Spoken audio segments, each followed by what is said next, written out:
So, Dr. Tom, what one piece of advice would you like to give to our audience that they can take away from this podcast? Yeah. So I want to show some of you how to get into first love. Yeah, sure. And you can practice this even with friends, but you can use it if you have a spouse that's willing to do this. That would be great.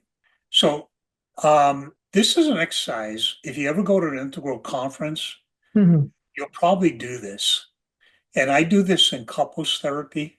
All I want to do is get a couple to look into each other's eyes, mhm. try to synchronize their breathing, and you can't smile. So you Okay. can see what I'm doing. I'm calming down the physiology because it's amazing how eye contact sets off that upper right, that physiology to do that. Mhm, At home, the way we do this that I'm finding a lot of success with is to do the eye contact exercise when you're watching a movie.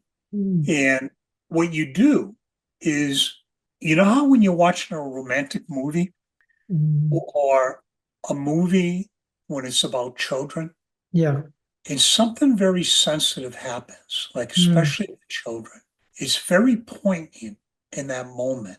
I experience it as my chest, I feel choked up, I'm tearing up. Sometimes I even don't want my wife to see me. Isn't that amazing?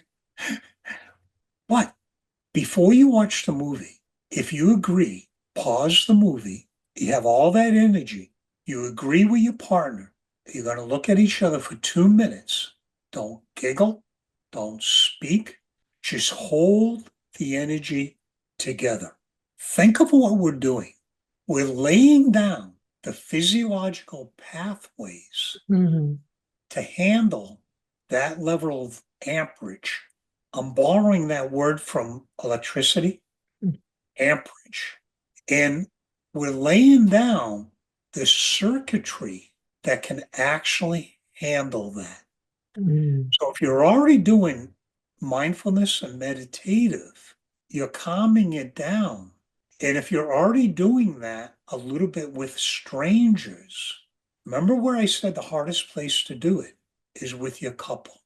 mhm. So if you can do that, even if you giggle once or twice and go back there, I'm finding by the fifth, sixth, or seventh time, Mhm. you don't even need the movie anymore. So you see the corner of that desk in my study? Yeah. The usual day I'm here, my wife is getting ready to go to the office. Mhm, I look at her, and because we've been doing this for about 6, 7 years now, I look at her and I told you this one. I do this with her. I go, and I'm invoking those moments. She stands at the edge of the desk. She smiles. She usually says, I gotta go. I know, sweetie. But you can feel I'm lighting her up at that moment, and I don't need the movie. mhm. See how that works?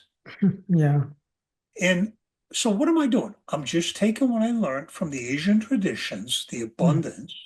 We're being mindful of that woman has done so many things in my life. I'll never forget it. And I'm living in the abundance, the 85%. That's how you do it. It's not picking, well, you got to pick the right person that wants to grow with you. mhm. But that's how you get there. Do you like that exercise? Yeah, like it's very simple and easy to do. And like I think it will be very useful for our audience, like who wants to develop that deeper intimacy with their partner. Yeah. Yeah. As you utilize it, if you learn little dynamics of what to do, like one of the ones that my wife helped me understood, when we were to enter that space, she said, Tom, to do this with you, I have to compartmentalize the parts of you that aren't always there. Mm. I was like, oh my God, that's brilliant. Because yeah, you have to do that. That's where I got the word compartmentalization. Yeah. Is of course you do. But why would I want to bring up a problem during that moment? Because you can Mm. see that moment energizes the relationship with real love, not the fantasy love. It's empathy and understanding. It's not the chemistry. So Great. I'd love to hear what you learn as you try that. Yeah, sure. I'll share it with you. Great. Yeah.